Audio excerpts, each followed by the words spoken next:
All right, let's dive right into this explainer. Today, we're unpacking an intellectual detective story that just cracked a mathematical mystery literally decades in the making. It's a fascinating breakthrough, so let's get right to it. To really grasp the scale of this achievement, we have to talk about the absolute brick wall mathematicians hit. For a very long time, they perfectly understood the rules of this specific network problem up to exactly 19 points.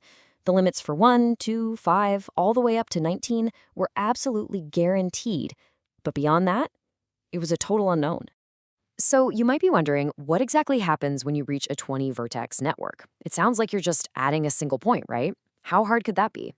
Well, in extremal graph theory, adding just one more point can explode the complexity of a problem astronomically. It was a notoriously stubborn open problem.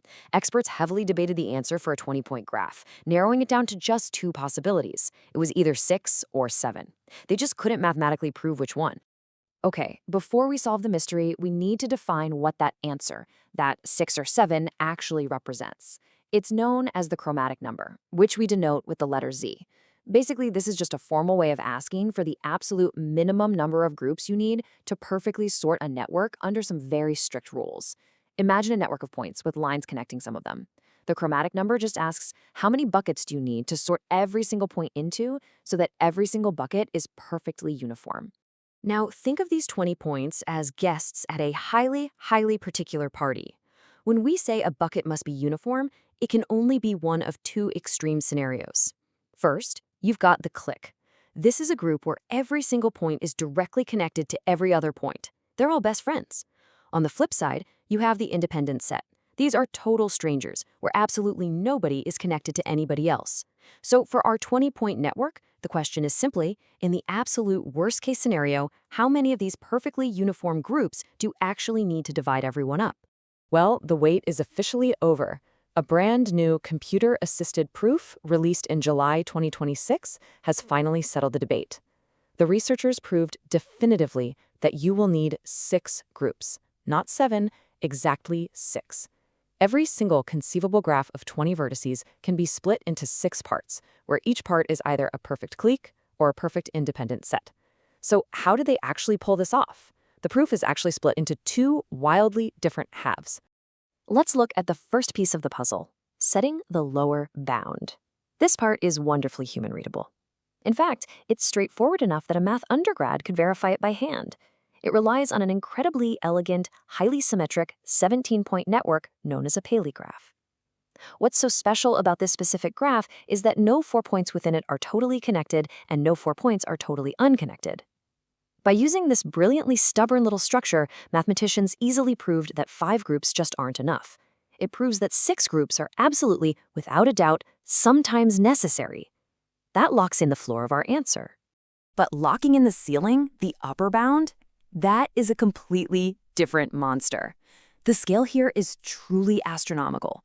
To prove that 6 groups are always enough, you have to ensure that not a single 20-vertex network out there requires 7 groups. And do you know how many possible 20-vertex networks there are?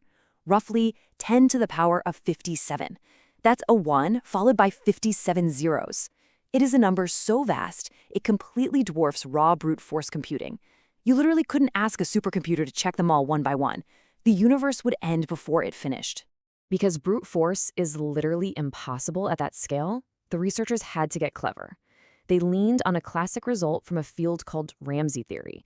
Now, without getting totally bogged down in the equations, Ramsey theory essentially looks for guaranteed patterns hidden within chaos. The researchers used a known Ramsey value to smartly funnel that monstrous search space of 10 to the power of 57 way down.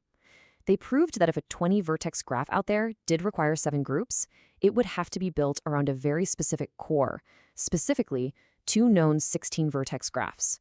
That was the masterstroke. It collapsed an infinite-feeling problem into a perfectly finite one.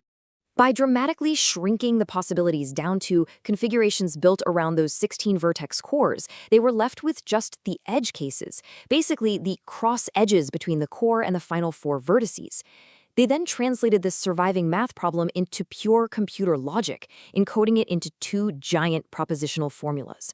Each of these formulas contained exactly 64 variables and a massive 104,524 logical clauses. They were essentially asking the computer, is there any possible way to satisfy these 100,000 plus conditions? So, to recap their attack plan, it was a brilliantly clear three-step process. Step 1, human math shrinks the universe of possibilities using that Ramsey theory reduction. Step 2, they encode those remaining possibilities into massive formulas with over 100,000 clauses.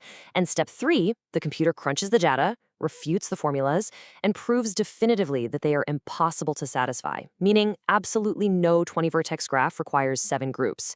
6 is always enough. But wait a second. How do we know the computer didn't just make a mistake? I mean, if you've ever had a piece of software crash, you know computers aren't infallible.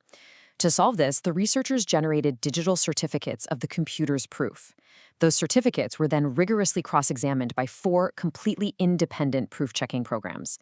They used a custom Python checker, a C checker, a standard tool called DratTrim, and, incredibly, a program called cake_LPR, which is formally verified to be mathematically flawless all the way down to its underlying machine code. 4 separate digital judges confirmed the exact same result.